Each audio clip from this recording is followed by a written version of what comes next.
Welcome to Afternoon Live. There is a live look outside for you from our Unico US Bancorp Tower camera over downtown Portland. Thank you so much for joining us today. I'm Hannah Olson. We have a great show in store. Hey, you may have Facebook friends or work friends, but do you have true best friends in your life? We'll find out now why female friendships are so important as we welcome the author of The 50-50 Friendship Flow, Life Lessons from and for My Girlfriends, life coach Sherry Lead. Thank you so much for visiting us today. Yes, I love it. It was a great drive down this morning from Seattle to Portland. Pacific Northwesterners. Yes. We're happy you made the trip. So let's talk about this concept of female friendships. We know they're important, but sometimes it's hard to make time for our friends. Yes, and they are so important, especially for women. Yeah. You know, we're familiar with the stress response, fight or flight. For women, we're kind of wired with tend and befriend. That's another theory. And that is when we're under stress, we tend to, tend to our young, and we befriend our friends. We look for support and advice and just this companionship. And we've heard a lot over the last couple of years of the epidemic of loneliness in our country, and sometimes you just have to reach out even when it might be uncomfortable at times. Yeah, and it takes practice. It really takes practice. I think nothing beats actual face-to-face time. Yeah. And the key to start it is really carving out time, whether it's, once a week, once a month, or once a quarter. But make that a practice. Carve out time for your friends for that actual face-to-face time. Yeah, it is so important. Can you tell me more about kind of changing your definitions or expectations of having a healthy social circle as we try to carve out that time and what it looks like? Yes, I think sometimes we put so much pressure on what a friend should be. Yeah. And, a friend should pick up my kids or be there for me, answer the phone when I call. Yeah. And the Webster definition of friendship really is simple. It's a mutual respect for one another.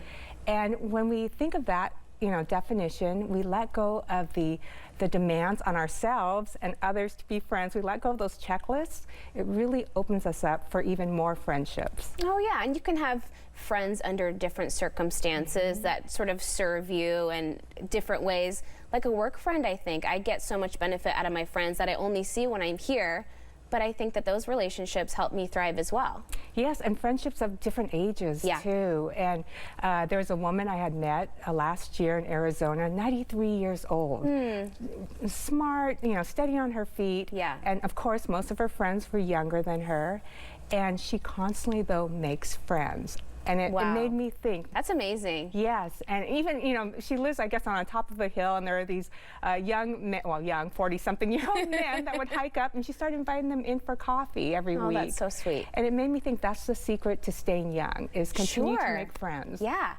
And is there a secret, too, that cultivating to find deeper connections when you feel like maybe there's somebody that you click with, but you want to say, hey, maybe we could have a really close friendship? How do you put yourself out there when you're a little bit nervous sometimes? Yeah, I think a lot of it is being a little bit vulnerable with people.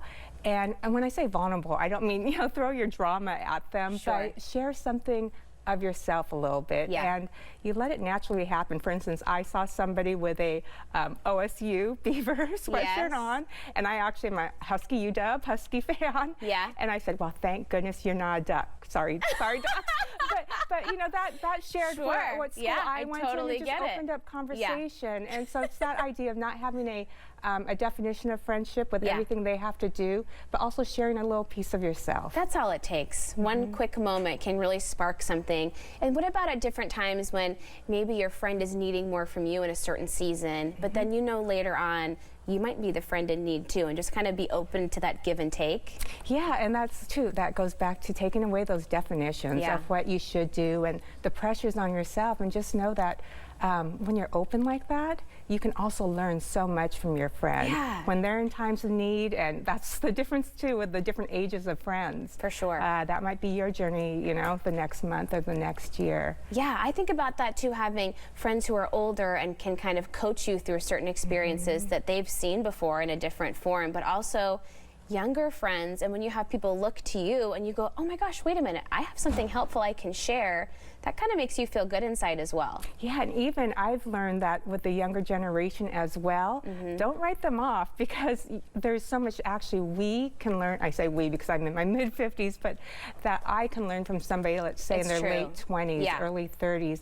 the different perspective, and just being open to the younger generation and realizing they have something to offer as well. Do you have advice for dealing with friends online when maybe you feel like things look picture perfect and sometimes we can feel jealous, or I'm not as good as them, kind of taking those intrusive thoughts away at times? Yeah, so I work with a lot of women who deal with this, not only with themselves, but also their teenage daughters. For sure. And I always say, first start with you, you know, and you develop kind of develop more a sense of self. And look at that first, and then from there, you know, once you develop a sense of self, those other things, looking at other people's pictures, their, you know, picture perfect life, you don't get that envy quite as much. That's true. Start from within. Yeah. We know social media isn't real all the time. Yeah, and we can't control that, right? We can't control what's out there. That's so true. Hey, how about making friends as an adult? It can become really hard at times if you're not clicking with people at work and you're not really out there socially as much. Do you have advice on getting people out of their shell in that way? Yeah, so the first thing was the scheduling, right? Making time and being intentional to make the time for it. The other thing, the great thing about being an adult, especially if you get out of those, you know, kind of early adult years where you're super busy with maybe family and starting a career, when you get towards those midlife years, you actually have maybe a little bit more time. You know yourself better. Start taking classes, go to a gym. If you're in a smaller town, maybe a volunteer organization, and be open, let go of that definition again of friendship.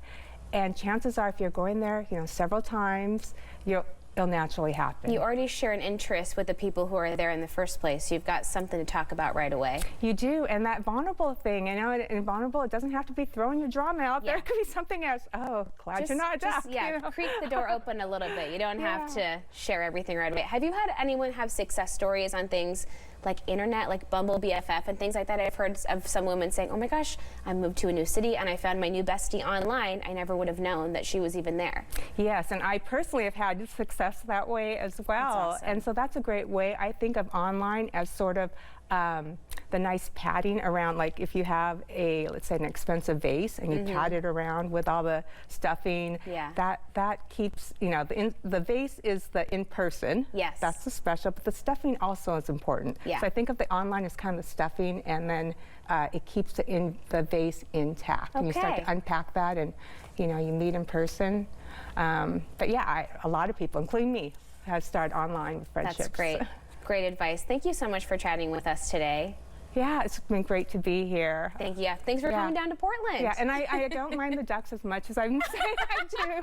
I have a few friends from We're there. a friend to all here. Hey, we'll have more information on our website about the 50/50 Friendship Flow at KATU.com. And we'll be right back with more Afternoon Live right after this.